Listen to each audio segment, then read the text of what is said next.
आपको दे रहे हैं अहम कि हुकूमत ने वज़ीर ख़ारजा इसहाक डार को बिश्केक भेजने का फ़ैसला किया है।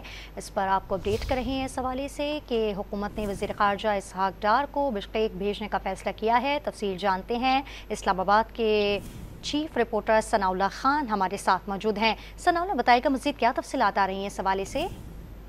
देखिए, अब से कोई 2 घंटे कबल हुकूमत ने ऐलान किया था कि अमूर कश्मीर के वजीर जो अमीर मकाम है उनको भेजा जाएगा, लेकिन अब ये फैसला किया गया है कि अमीर मकाम के साथ साथ नायब वजीर आजम और वजीर खारजा इसहाक डार भी तशरीफ जाएंगे और कल सुबह खसूसी तैयारे पर दोनों वज़रा रवाना होंगे और वो कल ही एक तो अस्पताल में जो पाकिस्तानी तालिब इल्म है जो जख्मी है उनकी इयादत करेंगे। इसके साथ वो पाकिस्तानी तालिब इल्मों से भी मुलाकात करेंगे और कज़ाकिस्तान की जो आला क़यादत है उनसे भी बातचीत करेंगे इस सारी सूरत हाल पर, जबकि पाकिस्तान वापस लाने के हवाले से जो इक़दाम हैं तालिब इल्मों को उसका भी जायजा लिया जाएगा। बहुत शुक्रिया तफसीलात देने के लिए सनाउल्लाह खान आपका।